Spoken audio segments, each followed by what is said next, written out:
Olha só que beleza, professor Rogério aqui no Legale, logo depois do professor Marcelino. Marcelina arrebentou aí na super revisão e passou a bola para mim, né? Agora sou eu aqui que vou com você até o final do nosso curso, pelo menos desta aula de hoje aqui, falando sobre direito empresarial. O exame tá chegando, tá pertinho, e nós estamos aqui empenhados com força total. Todos os professores legais aqui, juntos, fortes, firmes, procurando buscar aí a excelência do seu conhecimento e te preparando aqui nesse momento final, né? Estamos embicando aí para o momento da prova e você precisa estar preparado, você precisa estar extremamente preparado. Então tá aí, super revisão Legale, começando agora com o direito empresarial. Muito bom. E o que eu tenho para te falar de direito empresarial neste momento de super revisão? Vou fazer um tour.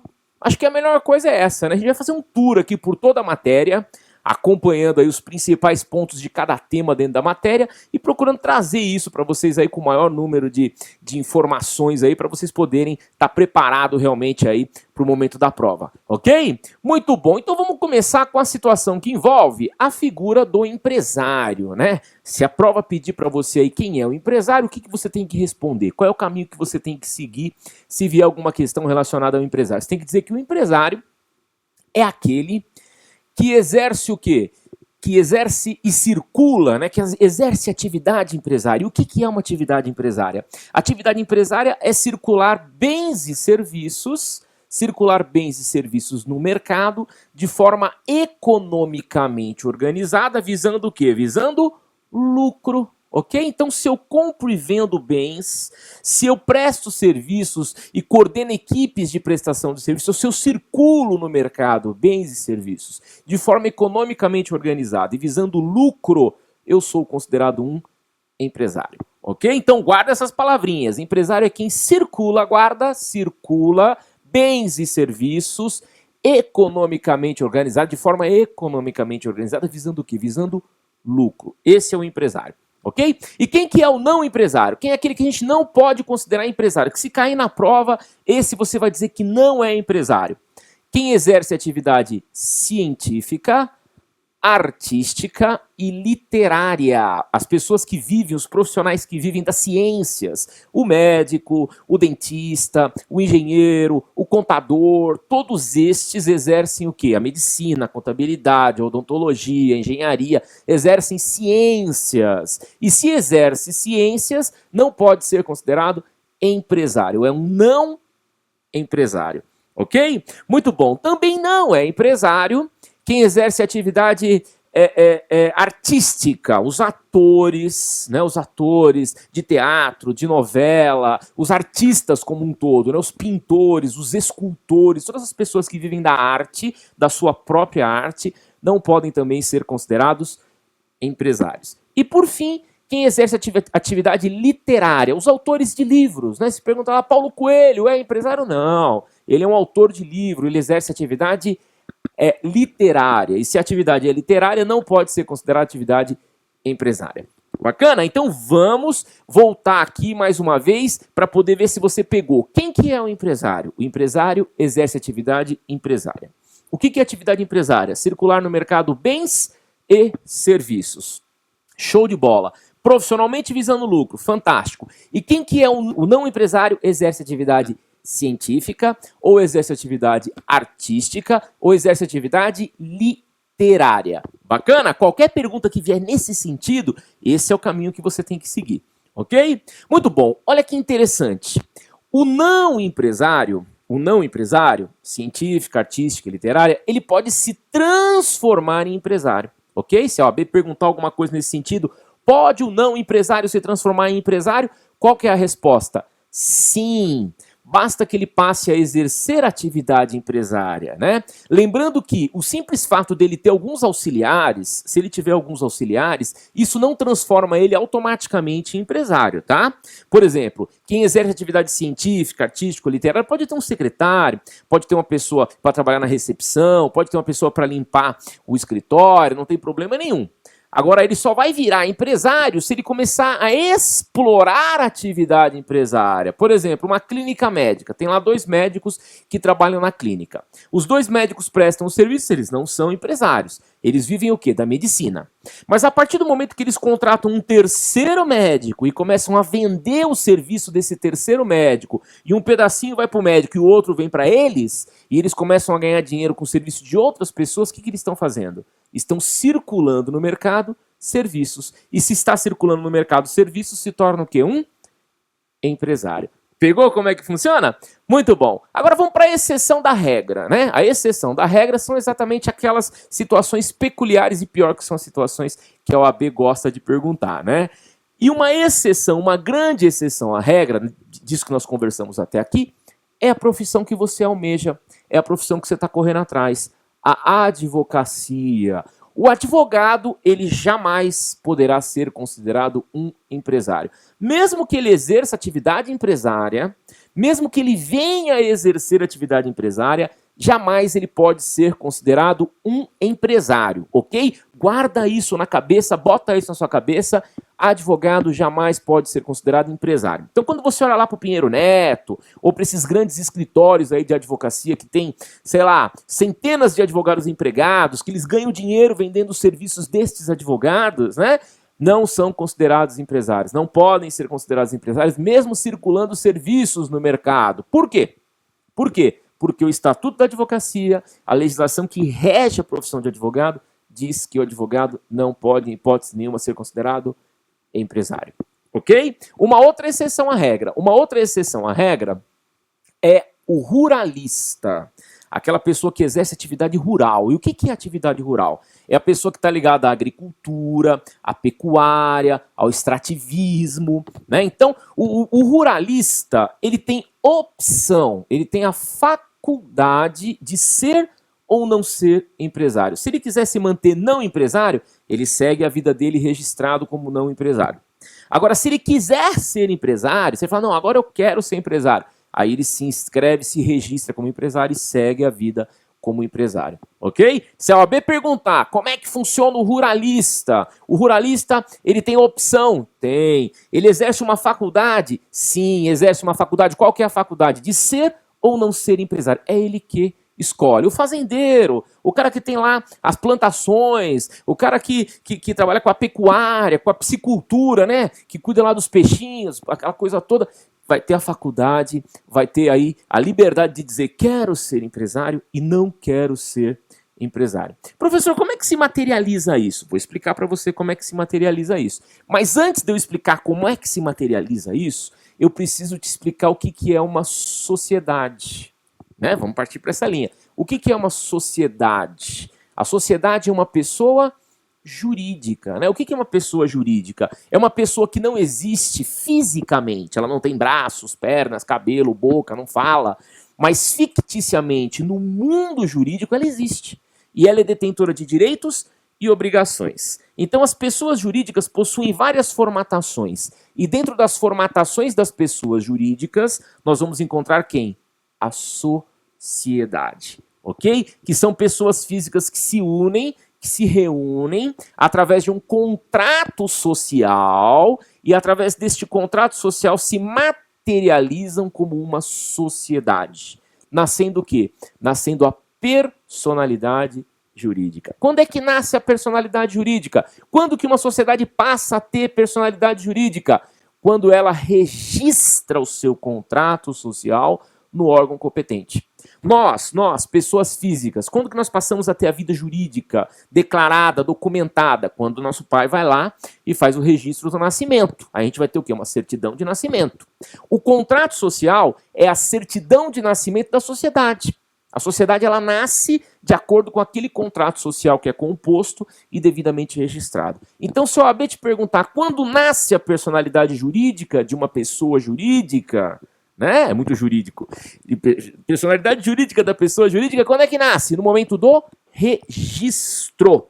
Registrou no órgão competente, nasceu a personalidade jurídica. Muito bom. Por que eu disse órgão competente? Porque nós vamos ter 2 órgãos para o registro do contrato social. A junta comercial e o cartório de registro civil das pessoas jurídicas. Vamos de novo? A junta comercial e o cartório de registro das pessoas jurídicas. Se a sociedade, agora vem a sacada, nós vamos emendar as duas matérias. Se a sociedade ela é empresária, se essa pessoa jurídica exerce atividade empresária, circula bens e serviços de forma economicamente organizada visando lucro, sabe onde é que é o registro dela? O registro dela é na junta comercial. Então, associa aí, junta comercial, atividade empresária. Se a atividade é empresária, eu registro na junta comercial. Se a atividade não é empresária, eu registro aonde? No cartório de registro das pessoas civis. Das pessoas civis não, cartório civil das pessoas jurídicas. Essa é a nomenclatura, cartório civil das pessoas jurídicas. Empresário, desse lado, junta comercial. Não empresário, atividade não empresária, cartório civil de registro das pessoas jurídicas. Muito bom. Agora vamos pegar lá o ruralista. Lembra que eu falei para esperar um pouquinho o ruralista, que eu ia explicar como é que funcionava isso? O que eu disse? Eu disse que o ruralista ele tem uma faculdade, não é isso? Ele pode ser tanto empresário, como pode ser não empresário. Muito bom. Se ele resolve ser empresário, ele fala, não, eu quero seguir minha vida como empresário. O que ele vai fazer? Ele vai se registrar na junta comercial. Se ele falar, não, não quero ser empresário, eu vou viver como não empresário, onde é que ele faz o registro dele? Lá no cartório de registro das pessoas jurídicas. E essa é uma liberdade que o ruralista tem. Agora, ele tem que nascer de uma forma, né? Em uma modalidade específica, ele tem que nascer. Então, o ruralista, ele sempre nasce não empresário. Se ele não fizer nada, absolutamente nada, ele vai nascer para o universo jurídico como não empresário. Ok? E aí, se ele quiser se transformar em empresário, aí sim ele procura a junta comercial e transfere o registro ou se registra na junta comercial. Ok? Muito bom. Como eu expliquei para você personalidade jurídica, e você já sabe que a personalidade jurídica ela nasce com o registro, é importante que você saiba que nós também temos duas categorias de sociedades. São duas categorias de sociedades. Nós temos as sociedades personificadas e nós temos as sociedades não personificadas. Sociedades personificadas e sociedades não personificadas. E a OAB também pode fazer pergunta nesse sentido. O que é uma sociedade personificada? O que é uma sociedade não personificada? E aí como é que você tem que raciocinar na prova? Como é que você tem que fazer para raciocinar na prova? Personificada é a sociedade que possui o quê? Que possui registro. Seja na junta comercial, seja no cartório, mas ela tem o quê? O seu estatuto, o seu contrato social registrado. E a não personificada, onde é que está o registro? Não tem registro, por isso que não tem personalidade jurídica. Bacana? Eu vou só nomear, porque como o nosso tempo é curto aqui e eu quero fazer um tour bacana por toda a matéria, eu vou só nomear para você poder ter na cabeça, tá? Sociedade não personificada. Sociedade que não tem personalidade jurídica. São duas. Sociedade comum e a sociedade em conta de participação. Sociedade comum e a sociedade em conta de participação. Depois vai lá na apostila, pega o material ou procura aí para você saber como é que compõe essas duas sociedades, ok? Então, não tem personalidade jurídica. No Código Civil, não tem personalidade jurídica. Sociedade comum e sociedade em conta de participação, ok? Beleza. Agora, a sociedade com personalidade jurídica, aquela que tem personalidade jurídica, que tem registro, todas previstas no Código Civil. Sociedade simples, sociedade em nome coletivo, sociedade em comandita simples, sociedade limitada, sociedade anônima e a sociedade em comandita por ações. Nós temos 6 tipos societários que têm registro, que têm personalidade jurídica. Ok? Muito bom. Professor, o que é uma EIRELI? A OAB já perguntou isso aí. A matéria que volta e meia acaba aparecendo. O que é uma EIRELI? Empresa individual de responsabilidade limitada. É uma pessoa jurídica? Sim, a EIRELI é uma pessoa jurídica. Só que a EIRELI não é uma sociedade. Ela não é uma sociedade. Ela é a pessoa jurídica materializada através de uma única pessoa física. Para eu constituir uma sociedade, eu preciso de pelo menos o quê? 2 pessoas físicas. Eu, Rogério Martir, e mais alguém para poder, mais uma pessoa física ou jurídica para poder constituir a sociedade. Na EIRELI não. Se o professor Rogério quiser constituir uma Eireli, ele pode constituir a Eireli sozinho. Eu vou lá e posso me materializar como pessoa jurídica na qualidade de Eireli, de empresa individual de responsabilidade limitada. Ok? Peculiaridades. Para eu abrir a Eireli, para eu iniciar uma atividade de Eireli, o capital da Eireli, o capital que tem que estar integralizado na Eireli, tem que ser de no mínimo 100 salários mínimos. Ok? A Eireli exige um capital inicial de pelo menos 100 salários mínimos para ela poder ser constituída, ok? E qual vai ser a responsabilidade dela? A responsabilidade dela vai ser limitada. Limitada ao quê? Até o valor do capital social. Se não houver a quebra da personalidade jurídica, os credores só podem buscar nos sócios alguma coisa se o capital social não estiver integralizado. Se o sócio chegar lá e não encontrar lá os 100 salários mínimos ali garantindo tudo, se não tiver esse valor lá, vai descer sobre os sócios. Se tiver o valor, nada desce sobre os sócios. Isso se não tiver quebrada a personalidade jurídica. Aproveitando, professor, explica aí o que é quebra da personalidade jurídica. Eu vou explicar. A sociedade, ela tem vida própria, não tem? Tem personalidade jurídica. A Eireli também tem vida própria, tem personalidade jurídica. Mas toda vez que há fraude, toda vez que existe fraude em uma sociedade, ou fraude em uma Eireli, o que o juiz pode fazer? Dando direito ao contraditório, à ampla defesa, o que o juiz pode fazer? O juiz pode quebrar a personalidade jurídica. E o que é quebrar a personalidade jurídica? É declarar que a pessoa jurídica não existe.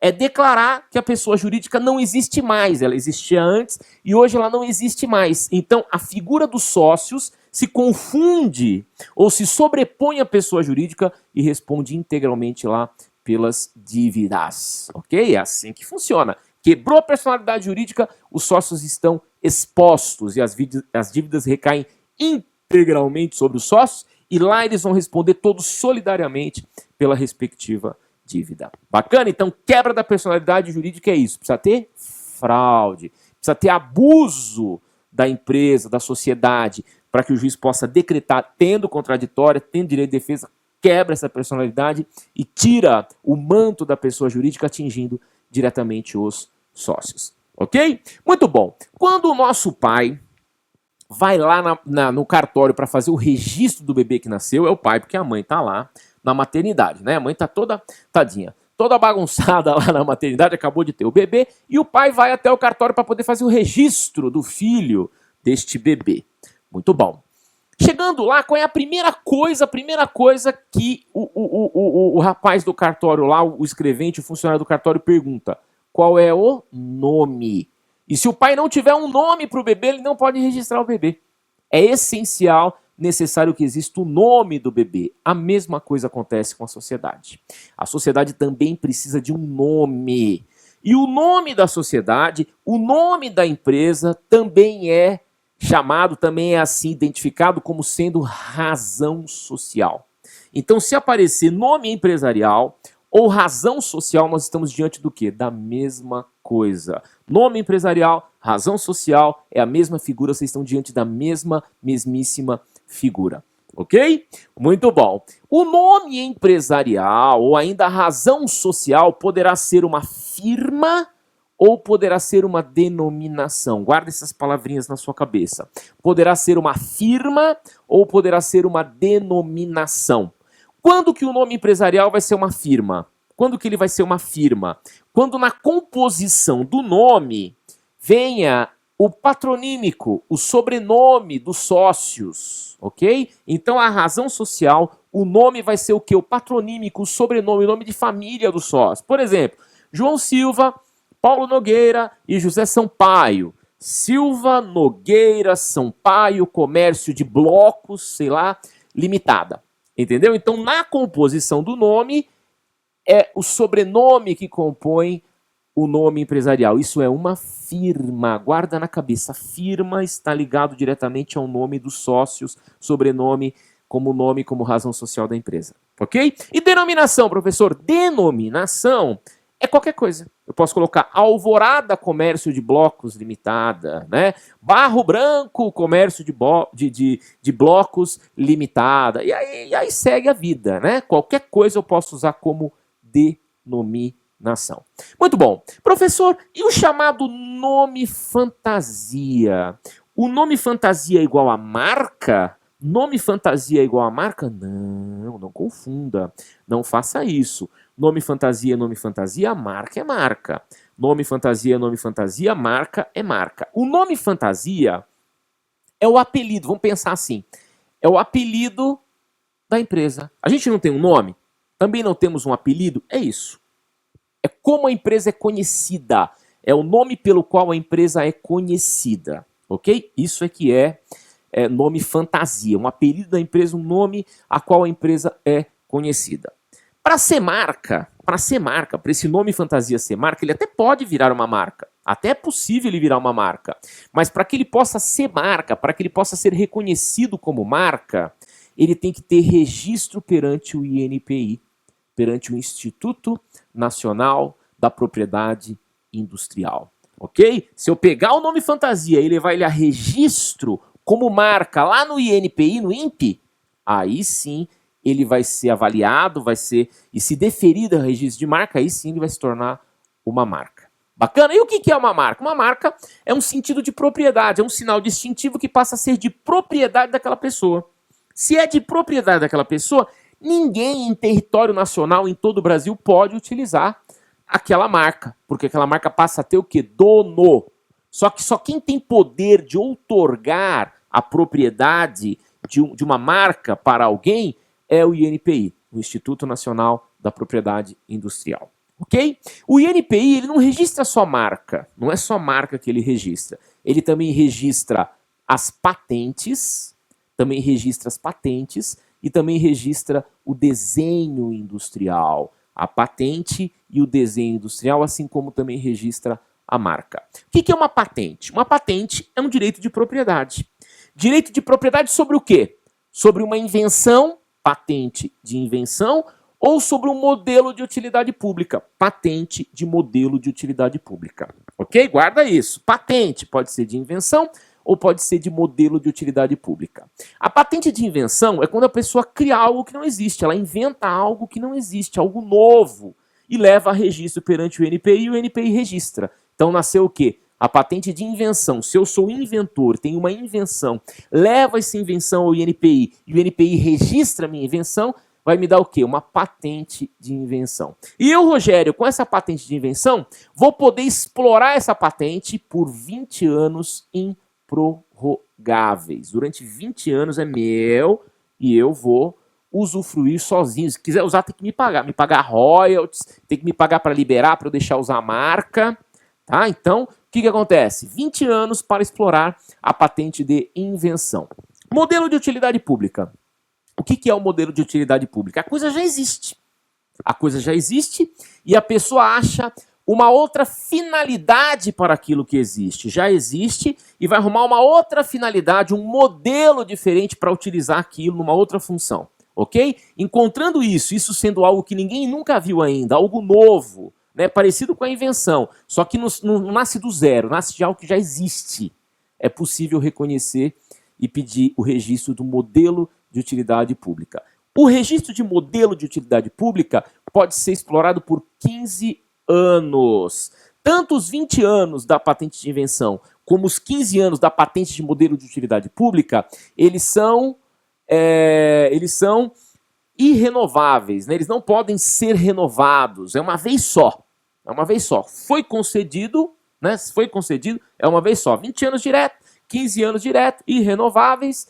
Passou os 20 anos, cai em domínio público. Passou os 15 anos, também cai em domínio público. E aí todo mundo pode usar tanto a invenção quanto o modelo de utilidade pública. Ok? Professor, e a marca? O senhor está falando de prazo de exploração. E a marca? Como é que funciona a marca? A marca pode ser explorada por 10 anos. E essa pode renovar. Pode renovar quantas vezes quiser. 10, mais 10, mais 10, mais 10, mais 10. Só bastando o quê? No último ano, fazer o pedido de renovação. Se lá no nono para o 10º ano, ali no último ano, for até o INPI e fizer um pedido de renovação, o INPI vai dar essa renovação e aí a marca segue registrada renovada. Ok? Professor, o senhor falou desenho industrial. Que diacho que é isso aí de desenho industrial? O desenho industrial representa o registro daquilo que é belo, dos formatos, do design, né? Então uma joia, o joalheiro ele vai lá e faz uma joia diferente, uma joia única, né? Uma joia que tem um valor agregado, porque se você pegar um diamante ou pegar o ouro, ou o que seja, ele vai ter sempre aquele valor de mercado bruto. Agora o trabalho que você faz no diamante, o trabalho que você faz no ouro, é que transforma ele em uma joia efetivamente. Então isso tem muito valor agregado. Se eu quiser registrar esse formato, esse design para ser só meu, e ninguém poder copiar isso, eu posso. E onde é que eu faço isso?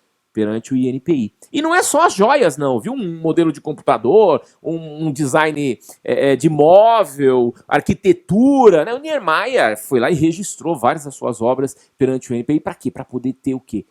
A patente de modelo de desenho industrial. Não é nem patente, é um registro do desenho industrial, daquele formato desenvolvido pelaquela pessoa. As indústrias de carro também fazem muito isso para ter exclusividade nos modelos dos carros e aquela coisa toda. Ok?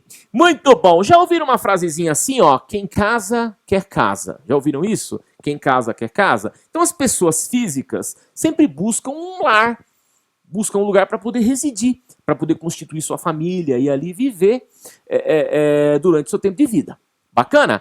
A empresa também precisa de uma casa. A empresa também necessita de um local para desenvolver as suas atividades. E esse local da empresa nós chamamos de estabelecimento empresarial. Então, o estabelecimento empresarial é a casa da empresa. Estabelecimento empresarial é a casa da empresa. Bacana? Muito bom. O estabelecimento empresarial como um todo, ele é composto de bens fungíveis e infungíveis, corpóreos e incorpóreos. São sinônimos: fungível, corpóreo, infungível, incorpóreo. O que é um bem corpóreo, incorpóreo, fungível e infungível? O bem fungível ou bem corpóreo é aquele que tem corpo.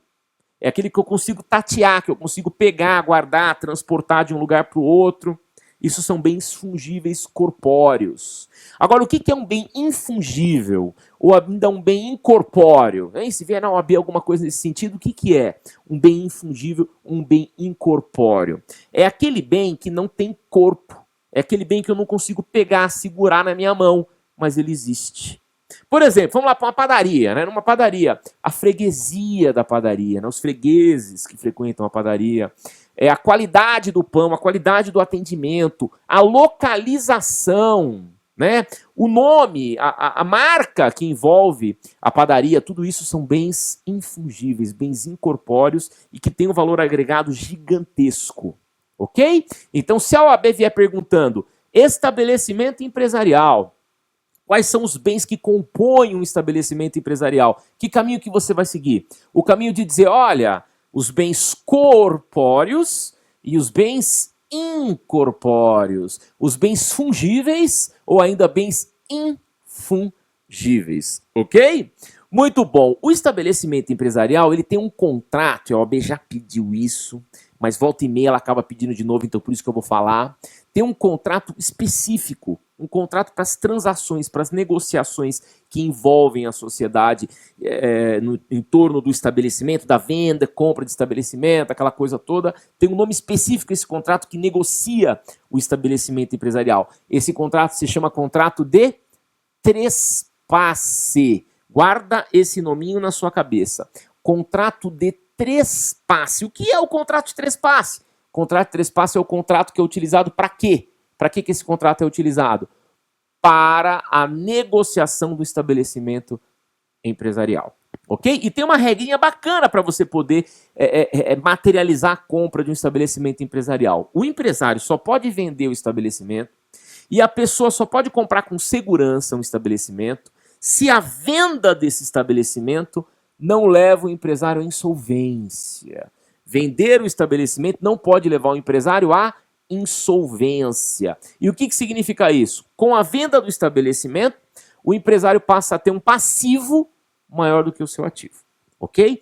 Para a venda ser válida, é condição de validade da venda. Para a venda ser válida, ser boa, o que tem que acontecer? Vender o estabelecimento e o empresário ainda fica com um ativo maior do que o seu passivo. Acontecendo isso, a venda é válida, registradinha, bonitinha no contrato de trespasse, averbado lá no órgão competente, vida que segue, feliz da vida aí no tocante estabelecimento empresarial. Ok? Muito bom. Falar um pouquinho de título de crédito. É sempre legal falar de título de crédito, porque título de crédito às vezes vem com força aí dentro desse contexto todo que envolve a matéria de direito empresarial. E muitas vezes a gente fica naquela, né? O que é um endosso?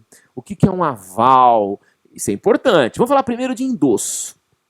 O que é um endosso? O título de crédito, ele pode ser transferido. Por isso que a gente fala que o título de crédito ele circula. É um princípio dos títulos de crédito a circulação. Eu posso pegar o título aqui, posso passar para o Zé, que passa para o João, que passa para o Pedro, e o título vai circulando no mercado. Ok? Então a circulação do título é uma possibilidade. O título de crédito, ele também pode ser nominativo ou pode ser ao portador.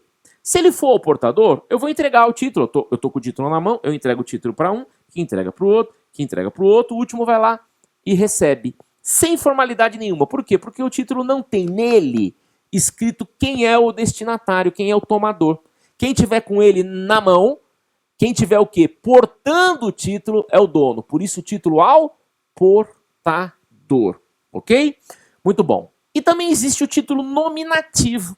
Aquele título que quando eu olho para ele, está escrito lá, a favor de Rogério Martir, esse professor que vos fala. Está lá, a favor de Rogério Martir. Isso quer dizer o quê? Que só o Rogério Martir pode receber o dinheiro. Está no meu nome. Só eu posso receber os créditos daquele título. Muito bem. Se o título é ao portador, como é que eu transfiro esse título para alguém? Como é que eu faço a transferência desse título para alguém se ele é ao portador? Pela tradição, a entrega da coisa. Eu simplesmente pego o título e entrego. Ok? Mas presta atenção, se o título tiver nominativo, eu só posso passar para outra pessoa através do endosso. Então, para isso que serve o endosso. O endosso serve para transferir um título nominativo para uma outra pessoa. Eu vou virar o verso do título e vou colocar a favor de João, Rogério Martir. O que eu fiz? Eu transferi por escrito a propriedade do título. Essa transferência por escrito da propriedade do título chama-se endosso. Eu vou chamar de endosso. Bacana? Muito bom. O endosso ainda, ele pode ser em branco ou pode ser em preto. Endosso em branco, endosso em preto. O que é um endosso em branco? É quando eu não coloco o nome do destinatário.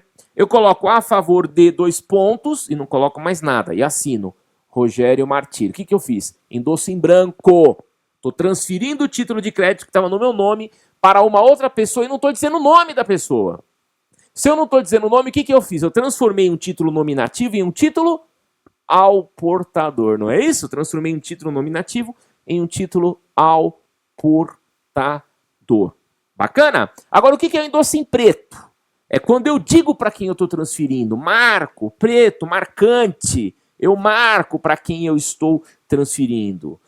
A favor de João da Silva, Rogério Martir, transferi para o João da Silva. Está nominal a ele, está destinado a ele. O endosso é em preto, ok? Endosso em branco, não digo para quem é.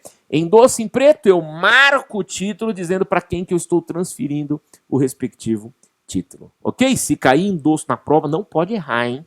Porque é muito fácil, eu estou te explicando direitinho como é que é essa encrenca, ok? Vamos lá, aval. O que é aval? Aval não é a nossa amiga Valquíria da faculdade. Aval, não. Aval é um instituto cambiário. É um instituto cambiário e eu vou te explicar de um jeito que você não vai esquecer nunca mais. Quer ver? O avalista está para o título de crédito da mesma forma que o fiador está para a locação. O fiador está para a locação, como o avalista está para o título de crédito. O que o fiador faz? Garante a locação. O que o avalista faz? Garante o pagamento do título de crédito. É isso. Avalista é garantidor. O avalista ele bate no peito e fala assim, se o fulano de tal não pagar, quem paga sou eu. Então nós podemos dizer o quê? Que o avalista é um devedor solidário. O avalista é devedor solidário. Ele deve junto com o devedor principal. Quando assina com a avalista, ele abraça o cara e fala, vamos morrer junto, nós dois aqui. Tá? Isso que é aval. Muito bom. Prescrição, é sempre bom lembrar um pouquinho de prescrição de título também, para vocês poderem ficar espertos aí. Como é que é a prescrição de uma nota promissória e de uma letra de câmbio? Em quantos anos prescreve uma nota promissória e uma letra de câmbio? 3 anos, ok? Venceu, não pagou. Venceu a nota promissória, não pagou. Venceu a letra de câmbio, não pagou. Tem 3 anos para poder entrar com ação de execução. Se não entrar em 3 anos, dançou. Já era. Ok? Muito bem. Mas existe uma prescrição um pouquinho diferente, que é a prescrição do coobrigado. Quem que é o coobrigado? O endossante. Eu recebi o título e passei para outro. Eu sou coobrigado. Eu passei para outro, mas eu sou coobrigado. O credor, ele tem 3 anos para o principal e 1 ano para com o coobrigado. Então guarda isso na sua cabeça. Nota promissória, letra de câmbio. 3 anos para o principal, 1 ano para o coobrigado, para o endossante. Se eu quiser executar o endossante, quiser executar o coobrigado endossante, eu tenho 1 ano para fazer isso do vencimento do título. Agora, se eu quiser executar o principal, eu vou ter o quê? Eu vou ter 3 anos. E se o endossante pagar, o endossante foi lá e pagou. Se o endossante pagar, ele tem direito de entrar com ação de regresso. E o regresso é do quê? De 6 meses. Então vamos lá, resumo da ópera. Prescrição da nota promissória e da letra de câmbio. Principal devedor, 3 anos. Coobrigado, 1 ano. Regresso, coobrigado pagou e quer cobrar o executado em regresso, 6 meses. Ok? É essa linha de raciocínio que você tem que seguir. Muito bom. E a duplicata? A duplicata é muito parecida dentro de tudo que eu expliquei para vocês. Só tem pequenas diferenças aí. Principal devedor, 3 anos. Coobrigado, 1 ano. Ação de regresso, também 1 ano. Essa é a diferença. Na ação de regresso, também tem 1 ano para poder pedir o regresso.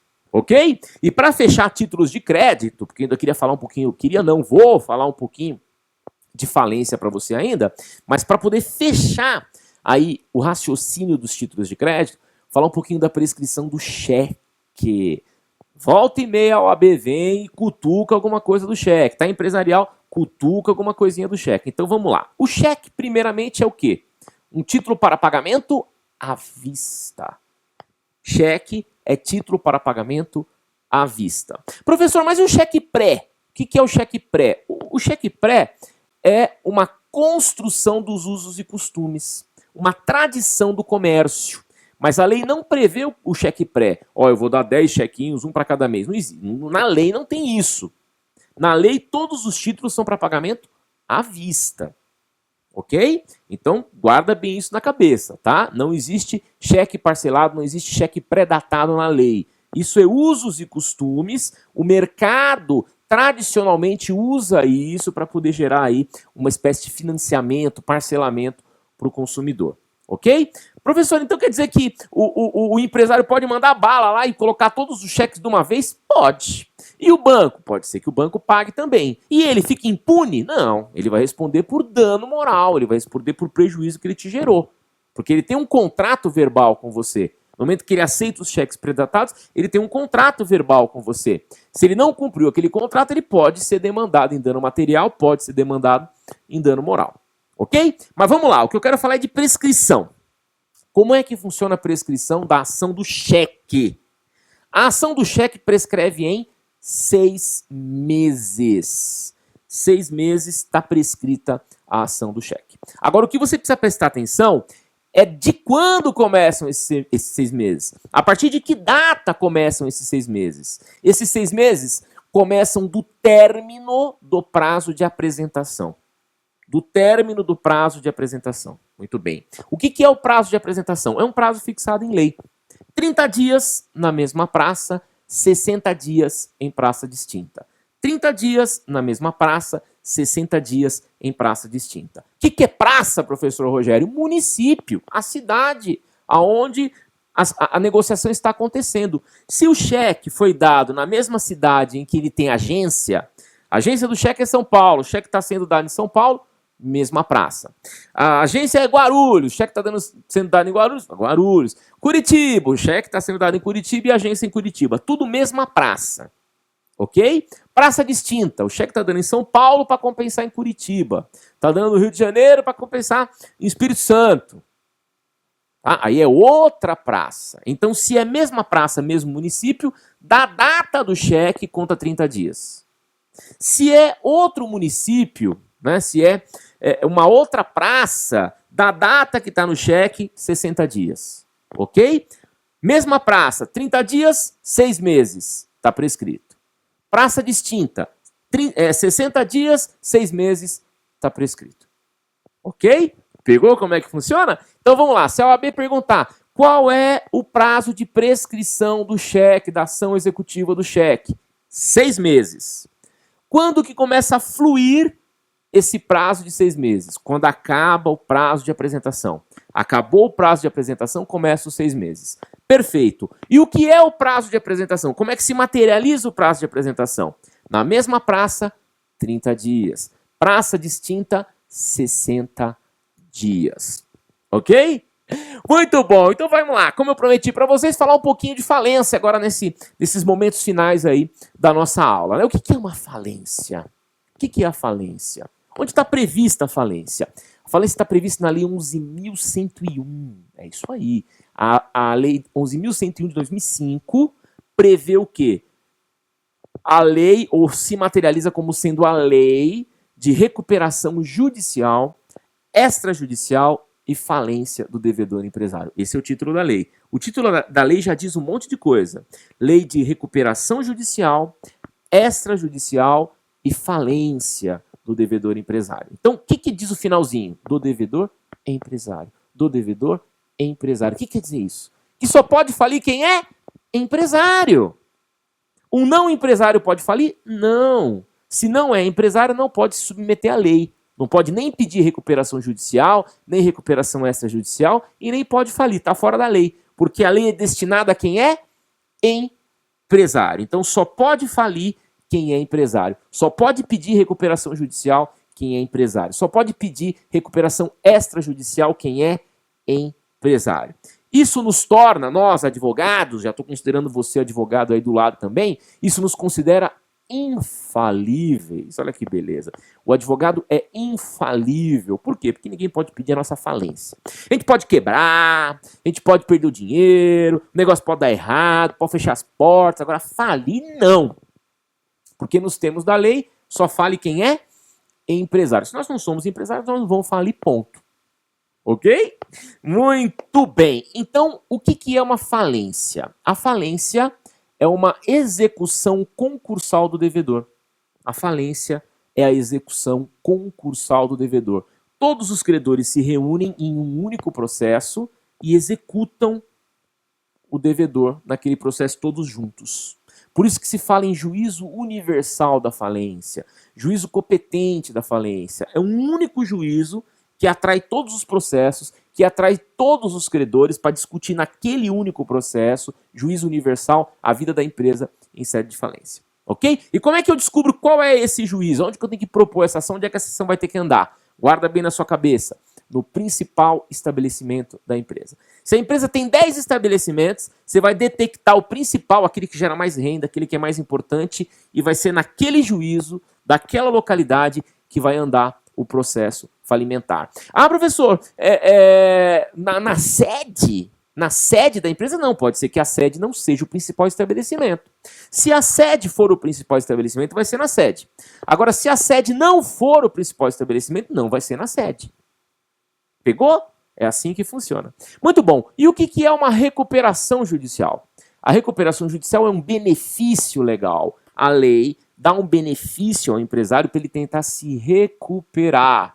Parcelamento, diminuição de encargos como um todo, até redução salarial é prevista na recuperação judicial dentro das suas modalidades ali, se devidamente vingar no plano apresentado.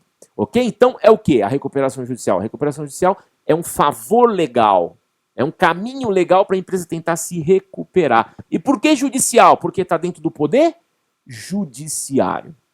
Recuperação extrajudicial. O que é uma recuperação extrajudicial? A recuperação extrajudicial é a que está fora do poder judiciário. A pessoa vai lá, negocia suas dívidas, pede desconto, apresenta lá o plano de como ele quer se recuperar. Se ele conseguir lá a adesão das pessoas que necessárias para isso, ele vai lá e homologa. Ele homologa essa recuperação extrajudicial e passa a valer aquele pactuado. Ok? Então, falência, execução concursal. Recuperação judicial é um bônus, uma vantagem para poder salvar a empresa dentro do contexto todo, e judicial porque é perante o poder judiciário. Extrajudicial também é essa vantagem, também é essa situação toda de ajudar o empresário, só que tudo ocorre extrajudicialmente. Negocia tudo diretamente e o que vai para o poder judiciário é apenas para o poder judiciário carimbar, chancelar, homologar aquela respectiva situação. Ok? Tanto na recuperação como na falência existe a figura do administrador judicial. E quem que é o administrador judicial? É o homem de confiança do juiz. O juiz confia naquela pessoa e aquela pessoa que vai tocar, vai administrar a falência, ou aquela pessoa que vai tocar, que vai administrar a recuperação judicial. Guarda na sua cabecinha aí. Na Lei 11.101, o administrador judicial também pode ser uma pessoa jurídica. Olha só. Também pode ser uma pessoa jurídica. Não é só pessoa física que pode ser administrador judicial. O administrador judicial também pode ser uma pessoa jurídica, especializada, tem que ser uma pessoa jurídica especializada naquela atividade, para que seja nomeada pelo juiz. Ok? Muito bom. E aí a falência vai caminhando, vai arrecadando os bens, vai vendendo os bens, e aí existe uma ordem para pagamento. E essa ordem para pagamento vendeu bem aquela coisa toda, arrecadou, todo mundo habilitou os seus créditos, e aí chega a hora do quê? A hora de pagar os valores da falência. Então, como é que funciona esse pagamento? Quem recebe primeiro? E isso eu preciso explicar para você, que é para você não errar na prova e muito pelo contrário pontuar. Existem dois grupos a receberem. O grupo extraconcursal e o grupo concursal. O grupo extraconcursal e o grupo concursal. Quem recebe primeiro é o extraconcursal. Pasmem com o que eu vou dizer agora. Os primeiros a pegarem o dinheiro arrecadado, os primeiros a terem os seus créditos quitados, são aqueles credores que nasceram depois do decreto da falência. Peraí, professor, não entendi. Como assim depois? Depois do decreto da falência. A remuneração do administrador, a remuneração do leiloeiro, a remuneração das pessoas que trabalharam na arrecadação dos bens da falência, se precisou de transporte, se precisou alugar um espaço, todas essas pessoas que trabalharam na falência, que nasceram depois do decreto da falência, recebem primeiro. Só depois que eu quito todo o extraconcursal, quitei todo o extraconcursal, aí que eu vou começar a quitar o concursal. Ok? E aí quem é o concursal? Concursal são aqueles credores que estavam antes do pedido de falência. E aí existe uma ordem. Qual é essa ordem? Para a gente finalizar a nossa aula. Qual que é esta ordem? A ordem é, quem recebe primeiro são os credores trabalhistas. Dentro do concursal, quem vai receber primeiro são os credores trabalhistas. E ainda assim não é o crédito completo, não. É o crédito até 150 salários mínimos. O crédito até 150 salários mínimos recebe primeiro. Tá? Não quitou esse crédito, ou melhor dizendo, passou de 150 salários mínimos, quitou 150, mas ainda tem mais 100, vai para o final da fila. Tá? O trabalhista só recebe até 150 salários mínimos cada um. Até 150. Se tiver mais do que isso, vai para o final da fila. Ok? O segundo a receber é a pessoa que tem garantia real, que normalmente são os bancos, né? O banco empresta dinheiro, você dá o imóvel em garantia real. Fica lá, ó, esse imóvel garante esse empréstimo. Então, todos os credores que tiverem garantia real recebem em segundo lugar, tá? E recebem em segundo lugar até o valor da garantia. Então, em segundo lugar, quem tem garantia real, na maioria das vezes, o banco. Em terceiro, o fisco, os créditos tributários, e é importante você saber que o crédito tributário menos as multas. Multa vai para o final da fila. Só recebe o crédito principal atualizado ali com juros.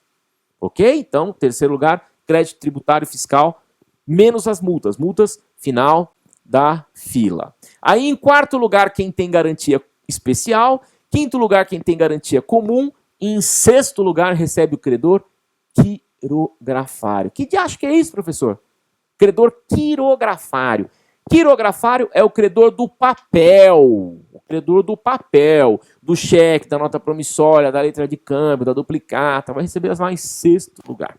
Ok? Sétimo é quem veio para o final da fila, né? Quem veio com saldo trabalhista, com saldo de multas do fisco, vão receber em sétimo lugar. Em último lugar, o sócio. Se o sócio emprestou algum dinheiro para a empresa, tem que pagar todo mundo, ele é o último a receber, se vier a sobrar alguma coisa. Ok? Muito bom, meu amigo. E é isso que eu tinha para falar para você aqui. O nosso tempo é curto, né? Tentei aí fazer realmente um mix de tudo, trazer tudo aí desde o comecinho aí do contexto todo da nossa matéria. Acho que foi legal, consegui, estou feliz. Estou satisfeito porque eu consegui trazer aí informações importantes para somar aí na sua preparação, ok? Então no domingão acorda iluminado, acorda inspirado, vai lá e faz uma prova bacana, faz uma prova bonita para se livrar logo dessa primeira fase para poder ir com tudo para a segunda fase, ok? Toda a sorte do mundo para você, muita luz, muita força, muita energia, que eu não tenho dúvida que lá no domingão você vai arrebentar e vai estar aí a um passinho da tão sonhada carteira, ok? Grande abraço, sucesso para você, meu amigo.